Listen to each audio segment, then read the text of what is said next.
Now the fourth trumpet. And the fourth angel sounded, and the third part of the sun was smitten.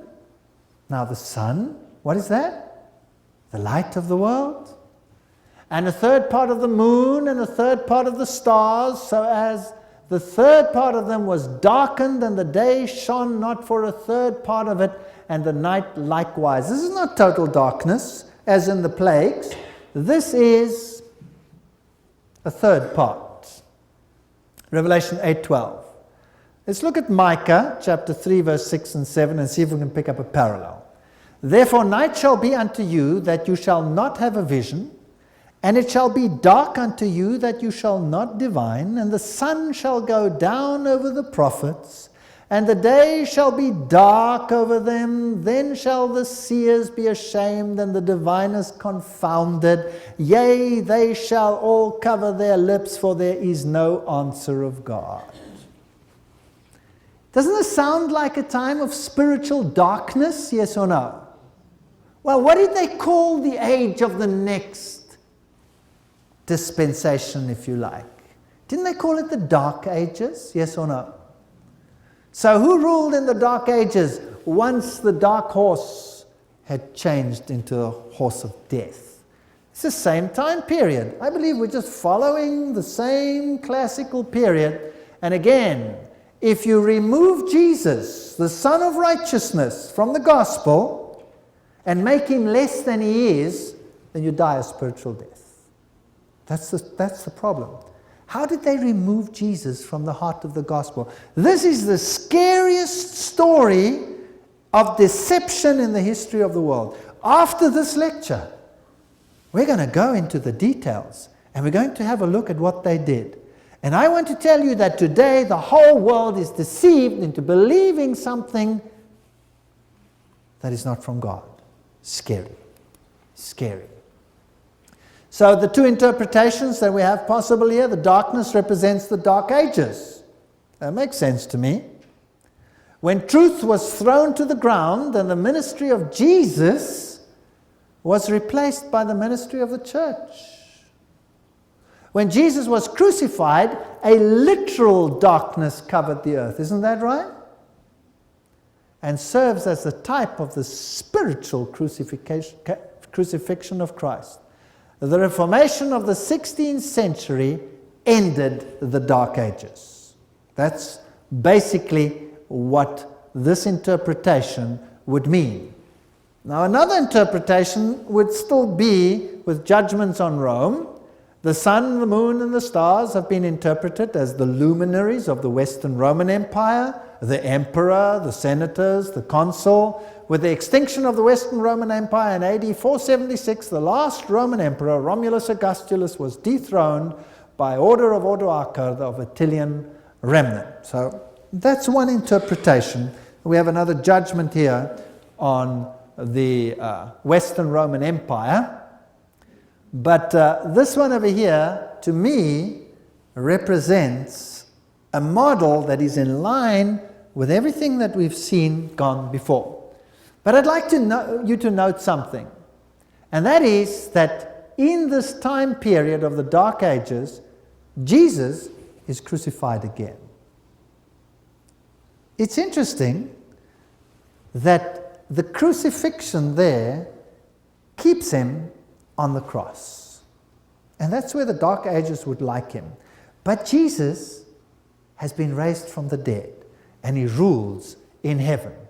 Now, it is also interesting that to remove Jesus from the system sometimes required even the creation of an entire new religion, which would take Jesus away. Very interesting. For behold, the darkness shall cover the earth, and gross darkness the people, but the Lord shall arise upon thee, and his glory shall be seen upon thee. Isaiah 60 verse 2. Great darkness on this earth. Then spoke Jesus again unto them, saying, I am the light of the world. He that followeth me shall not walk in darkness, but shall have the light of life. The issue is Christ or not Christ. I am come a light into the world, that whosoever believeth on me should not abide in darkness. John 12, verse 46. The issue is Jesus or no Jesus. Those are the issues. Now comes a fascinating part. Revelation 8:13, and I beheld and heard an angel flying through the midst of heaven, saying with a loud voice, Woe, woe, woe. 3 woes. To the inhabitants of the earth by reason of the other voices of the trumpets of the 3 angels which are yet to sound. Now comes a great woe.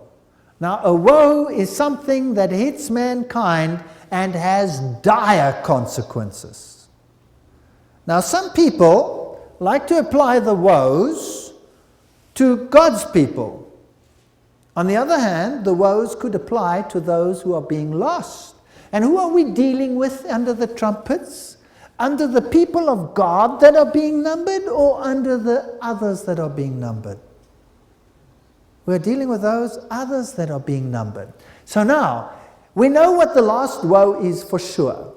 Because the last woe is the coming of Christ and the destruction of the wicked. So who does it hit, the last woe? The wicked. The wicked, not God's people, hits the wicked.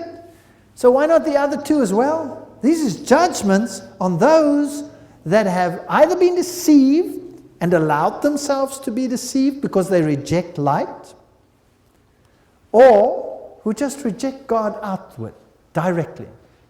So 3 woes are going to hit the inhabitants of the earth, and a woe deprives them of salvation. So the inhabitants of the earth, by reason of the other voices of the trumpets, will suffer from these woes. So the 3 woes associated with the next 3 trumpets imply an unprecedented increase in demonic attack on the truth. Nevertheless, God is in control. So during these next 3 trumpets, God is going to give us a glimpse of what is happening here on this earth. It's scary. And it will require 12 whole lectures to make us see what is happening. Wow. We're going to do 12 lectures on what this entails. Scary. Woe, woe, woe was pronounced upon a church who walked in the sparks of their own kindling, who did not derive their light and power from the great central light, the Son of Righteousness, and diffused that light and glory to those who were in darkness. By absorbing and diffusing the light, they caused their own light to burn brighter. The one who receives light but does not give it as God requires him to do will become a receptacle of darkness. This is a writing that we find in a particular pamphlet written about 150 years ago, which seemed to show exactly what is happening here. So the woes are pronounced upon a church which walks in the sparks of their own kindling. That makes sense to me. This makes great sense to me. So this woe is pronounced on the apostate people on this planet and will hit them because they are keeping the gospel truth away from those that could be saved. So let's look at the 2 possibilities. The 5th and 6th trumpets represent the numbering of Satan's followers and the final increase in evil to the point where God withdraws his protection and hands the willingly ignorant over to a reprobate mind. Wow, that's scary. This is in contrast to Revelation 7, where the sealed of God are numbered and empowered to stand under his divine protection. The other interpretation would mean that the 5th and 6th trumpet represent judgments against Eastern Roman Empire, the rise of Islam culminating in the Ottoman Empire is seen as the force to bring about its destruction. Now, here I would like to digress from my previous ways and say, why not marry the 2? Why not marry them?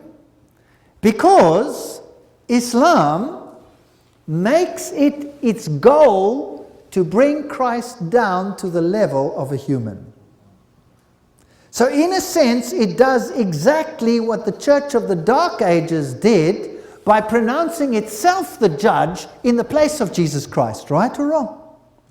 So the one is just a tool of the other. They are actually working together to achieve the same ends, to remove Jesus Christ as the only savior of the planet. And it is interesting that Islam is a religion that actively propagates and teaches this message. Actively. The others on this earth do their thing and don't actively fight against this particular principle or that one. But the Church of the Dark Ages says, I am the way whereby you receive salvation. You come through me or you don't make it. In fact, they say God has to abide by the judgments of his priests and to either absolve or not absolve. Wow. And this power says, Jesus, become less than you are. So why not marry them? So which powers displaced Bible-based Christianity, and which philosophies arose out of the Dark Ages to dethrone Christ and deprive mankind of salvation in him? Isn't that a good question to ask? That there would be woes upon the earth? Well, Islam replaced Christianity in the cradle of Judaism and Christianity. Isn't that right? That's what they did. B, the age of rationalism and contemporary humanism, with its slogan, no deity will save us, we must save ourselves. That comes from the Humanist Manifesto, Chapter 2, edited by Coates, Buffalo, 1973. This is their manifest. So, no deity will save us, we must save ourselves. Rationalism, contemporary humanism, the Bible is a book of allegories, don't worry about it. This has destroyed Christianity in the Western mind, and this has destroyed it in the cradle of Christianity. The bastion of Christianity removed. It's replaced him in the West, and this has replaced him in the East. So these are the powers which dethrone Jesus Christ. So now let's go to Revelation chapter 9. And the fifth angel sounded,